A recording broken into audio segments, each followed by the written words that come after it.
Mr. Somany, many thanks for joining us. Thank you. And certainly you have your finger on the pulse as far as the real estate sector is concerned. But I would like to say that from Somany Ceramics perspective, you're kind of the ancillary and the components what that sector is to the automotive sector, and it's very essential. If you could talk a little bit about the boom, but first set the context of what this boom is really about. Who is really buying into this boom? We're talking about luxury, ultra luxury. That's the buzz post-pandemic especially. If you could talk the key factors that have been really driving this kind of growth in India's real estate sector. Sure, thank you for having me. I think there are a couple of booms which are happening right now post the pandemic. One, I think it's coincided with the very poor show of the real estate pre the RERA time. So between 2014 and 2017, when RERA really kicked in, we saw a lot of fly-by-night operators. We saw a lot of poor quality builders which took the consumer for a ride. And that got weeded out with RERA coming in. Coupled with that was the pandemic, where a lot of people realized that homes are just not something which you would normally reside in, but it's a little more than that. So we saw that pandemic, people spent a lot more time at home. Then this whole work from home culture happened. A lot of companies have now insisted on people working from home. So coupled with both of these things, we saw a boom. What's happened is a lot of what was inventory which was there has got sold.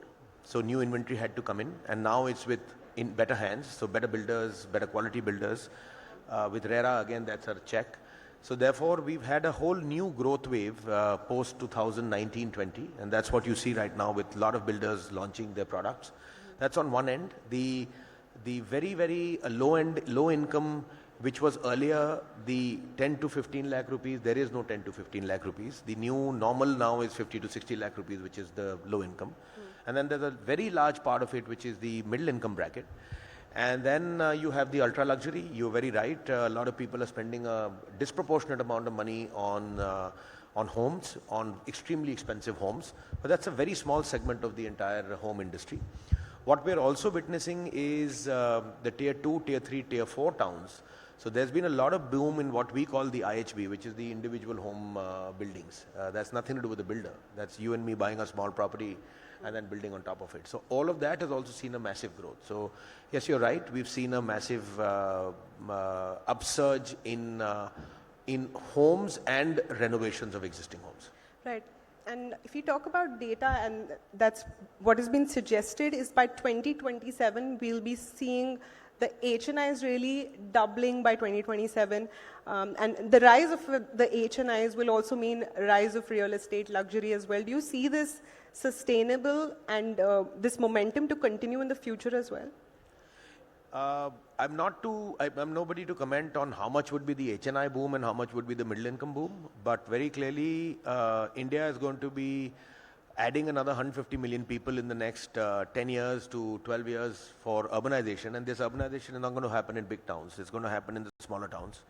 A lot of India is getting urbanized. Unlike in China, which is basically the port towns of China, in India, there are so many new cities which are coming up with aircraft connectivity happening, with road connectivity happening. So you'll see a lot of new cities which will mushroom and become much larger. That's where I think the growth is. That's where I think the boom will be. And with 150 million people getting urbanized over this time frame, you will need more homes. So very clearly, there is no question that there will be more and more homes which would be required. Right. I really think I associate myself with the middle class millennial home buyer, which is the next generation of buyers in India. Where do you see the room for us? And I think I see a lot of millennials as well in this room, for us to be the next generation of home buyers. And where do you see the space, considering real estate has a lot of challenges? So your thoughts on that? So you're slightly safer than what you were earlier because of the builders, the fly-by-night builders, which have got weeded out. So from that point of view, I think what you should be looking at is choosing builders who are very tradable. So good builders where you buy a flat is going to appreciate. But more than that, I think I think a good 15, 20 years ago, leveraging a property used to be considered in India as आपने property को अपने घर को गिरवी रख दिया. That is gone now. I think everybody leverages, everybody mortgages. The whole word mortgage has come into India. So, which means that all of you buying properties, the millennials buying properties, they have a lot more of disposable income to spend on furnishing and finishing. Earlier, you would not leverage a property, so you would be cashed. All your cash would have gone just buying that particular space. Today, when you're leveraging it, your EMIs are spread over 10, 15 years. You have a lot more to spend on finishing, which is where all the building material industry is thriving. You name, there's so many new brands of lights, there's so many new, very recently you saw one of the large paint manufacturers buy another very large light manufacturer. Now that's consumption. Whereas if you see, look at tiles, I can talk of our industry, our tiles used to be considered as merely as hygiene item. It used to be put in a bathroom and a kitchen at best. Today, we're selling tiles to pretty much every single nook and corner of the house, from a drawing room to a dining room to a patio, verandas, roofs, driveways, etc. So, lot more is being spent on finishing. So, from the building materials point of view, the way things are evolving, prop tech, technology also evolving, how do you see the supply chain and manufacturing also change for your sector as well, and from Somany Ceramics perspective as well? So, from our perspective and the industry specific, I think we're one of the 13th largest in the world and second largest in India. So, from our perspective, what has happened is we've become more regional. Earlier, our factories, when I joined business, there was one factory which was in Haryana and a very small operation in Gujarat. Now we have a fairly large operation in Gujarat. Haryana has become even larger. It's our largest factory even today. We've also gone into the south. So a lot of us have become regional, closer to the market. More than that, technology has changed. Technology has changed so much that the tiles which used to be considered like a normal tile, which was 8 inches by 12 inches, at best 12 inches by 12 inches. Today we are able to get sizes up to 6 feet by 10 feet. So they're emulating marble, they're replacing all natural stones. With technology, digital printers, our printers are almost, actually not almost, it's exactly the same as a normal HP standard printer where you'd put a paper and you can print your photograph or any image you would want to. Here, instead of paper, we're putting in a tile. So, and at the other end, you get any single design you want to. More than that, we're also able to attain any surfaces which we were not able to attain earlier. So today, you want a wood lookalike, you want a leather lookalike, you want a marble lookalike, you want it polished, you want it matte. Anything and everything is possible with technology. Therefore, we are able to now replace a lot of other material which is hard to find and hard to apply. So tiles are extremely easy to apply. So a wood, a marble, you put in a wood, you have problems with termites. You put in a wood, you have problems with with humidity, etc. That's nothing with tile. So consumer preferences keep on evolving, and one of the things that you mentioned prior to this in our conversation was there are a lot of challenges for home buyers, especially the middle class millennials, the next generation ones. And you mentioned about input tax credit. Talk a little bit about that and your thoughts as well. So today, unlike when GST had been introduced, when GST was introduced, any builder would put any product from the building material supply chain, which means ply, paint, tile, pipe, wires, so on and so forth. You get what I'm saying? All of that he would then pay a GST on, and then that the builder was able to get an input tax credit. Yeah. That has changed a couple of years ago in the budget. So today there's a flat fee, the flat tax which the builder is paying. Now, if the government had to revert and go back and allow the builders, the real estate builders, to avail and claim the input tax credit, that would make the home slightly cheaper for the final consumer. So that is something which we've been debating with the government. They are listening, but I don't know when that will happen. But that definitely will make the product cheaper. On the GST, there's another element that is specific to ceramics, which is sanitary ware and tiles. Our single largest cost is gas, natural gas. All of us are running on natural gas. Natural gas is not in GST. So as a manufacturer, I do not get any input tax credit on my single largest input cost. Right. Another consumption point of view, I come from Mumbai, and we have a twin city, Navi Mumbai.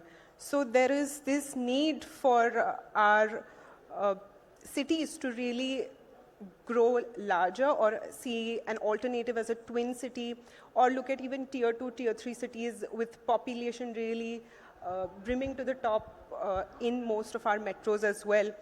How do you look at this and the need for this second twin city to evolve as the population grows in cities? Yeah, you're absolutely right. I mean, after independence, there's only been a single city which has really been thought of and conceptualized and put into India, which is Chandigarh.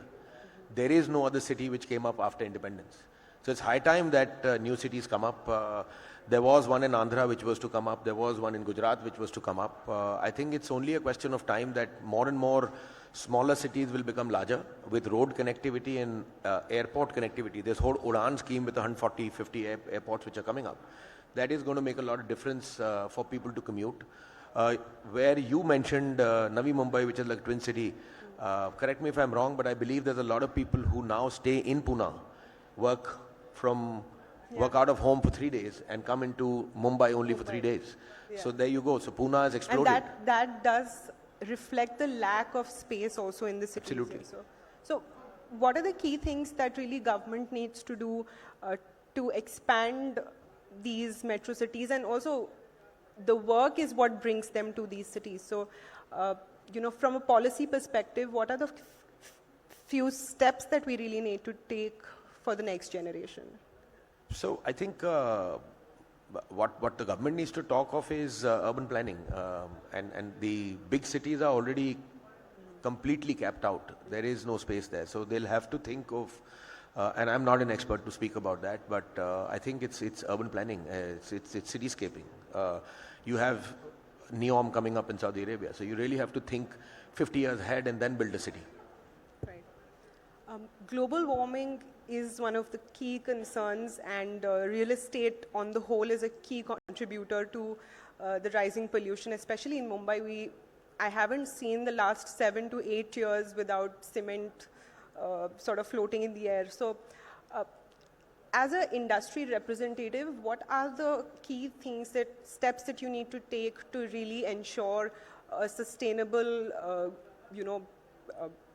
residential as well as commercial space that we're building in our cities as well, and sustainable modes of doing that as well? So I think Mumbai is an exception because Mumbai was the first city in India which had high rises. Bangalore, Chennai, Delhi, none of them have high rises at that time, 40, 50, 60 years ago.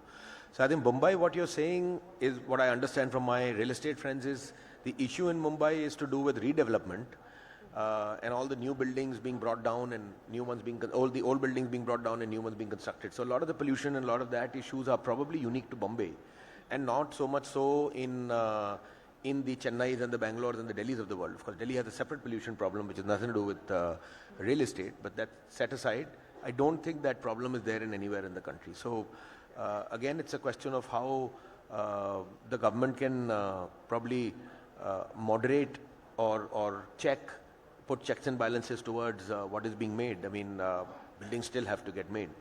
New York also got made.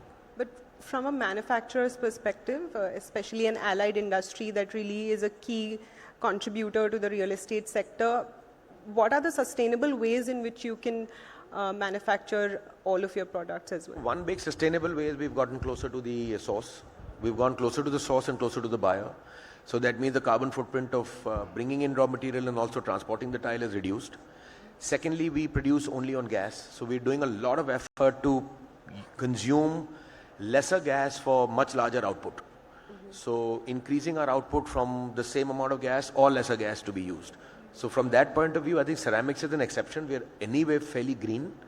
Then all our waste, we try to crush the waste and put it in the product. So a lot of our waste gets recycled in the product, and the rest of the waste which is left, we've just started a new division which is our easy fix tile adhesive division. So a lot of our waste gets recycled into making tile adhesives.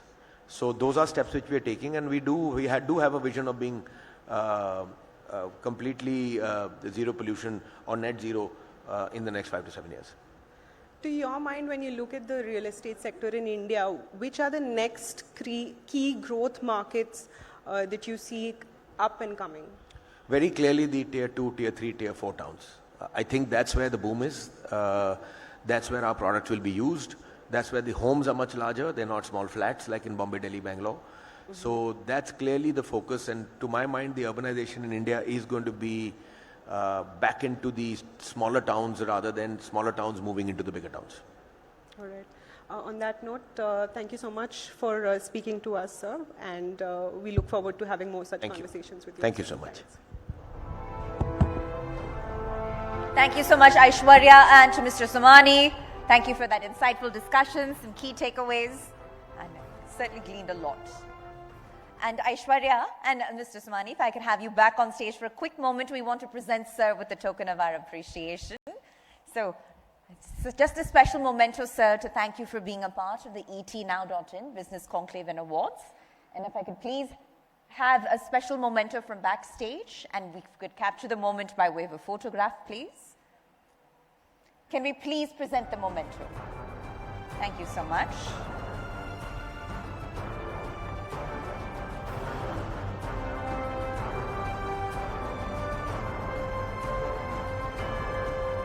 Thank you. And lovely having you join us, Mr. Somany. Thank you so much.